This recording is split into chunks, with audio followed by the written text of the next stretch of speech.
Anak-anak, rempah-rempah begitu melimpah di Indonesia. Nah, melimpahnya rempah-rempah dapat meningkatkan kesejahteraan masyarakat Indonesia.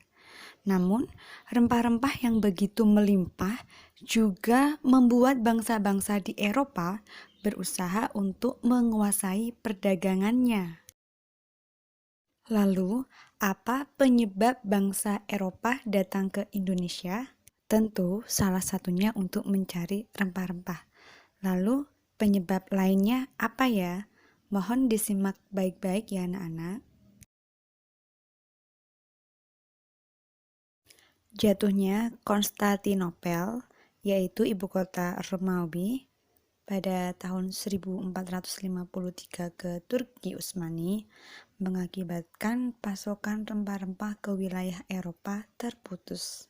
Hal ini mendorong orang-orang Eropa menjelajahi jalur pelayaran ke wilayah yang banyak memiliki bahan rempah-rempah, termasuk ke Indonesia. Berikut ini faktor pendorong mengapa bangsa Eropa melakukan penjelajahan samudra. A. Adanya keinginan mencari kekayaan atau gold. Kekayaan yang mereka cari terutama rempah-rempah.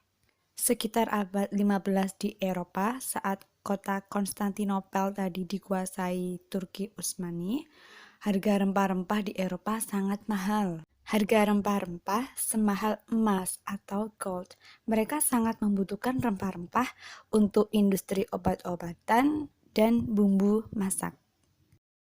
Selanjutnya, B. Adanya keinginan menyebarkan agama atau gospel, yaitu menyebarkan agama kepada penduduk daerah yang dikuasainya.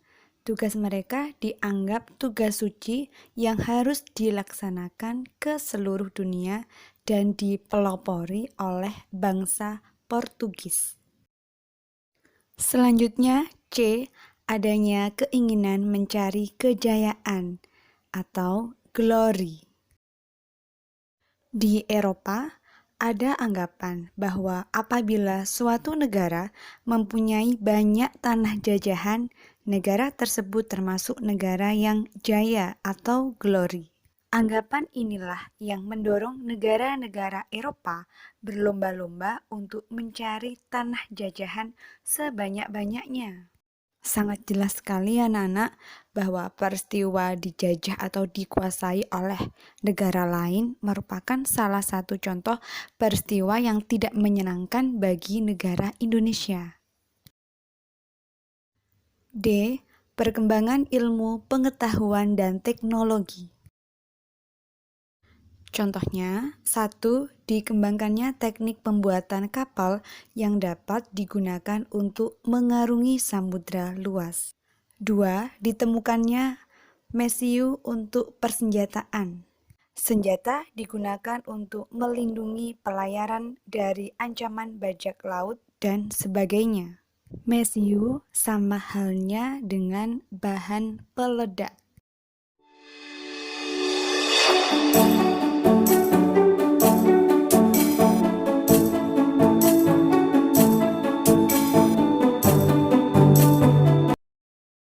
Kedatangan bangsa Portugis di Indonesia.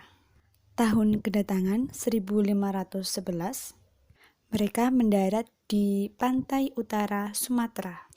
Tujuannya mencari daerah penghasil rempah-rempah dan menguasai pelabuhan Malaka sebagai pusat perdagangan. Peristiwa-peristiwa penting yang terjadi yaitu jatuhnya Malaka ke tangan Portugis, membangun benteng di Ternate. Reaksi masyarakat awalnya diterima dengan baik dan mendukung Sultan Ternate, tetapi akhirnya terjadi perlawanan. Kedatangan Spanyol di Indonesia tahun 1521 datang di pantai Tidore, Maluku. Tujuannya menyebarkan agama dengan strategi misionaris. Peristiwa-peristiwa penting yang terjadi meletakkan dasar-dasar agama di Ambon, Ternate, dan Morotai. Reaksi masyarakatnya sama dengan reaksi saat mereka kedatangan bangsa Portugis. Kedatangan bangsa Belanda di Indonesia tahun 1596 di Pelabuhan Banten dengan tujuan mencari daerah penghasil rempah-rempah.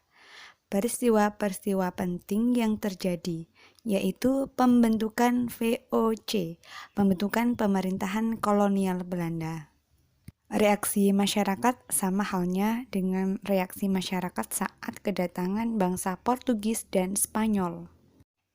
Selain tiga negara tersebut juga ada negara Inggris di bawah pimpinan Henry Middleton mendarat di Banten tahun 1604.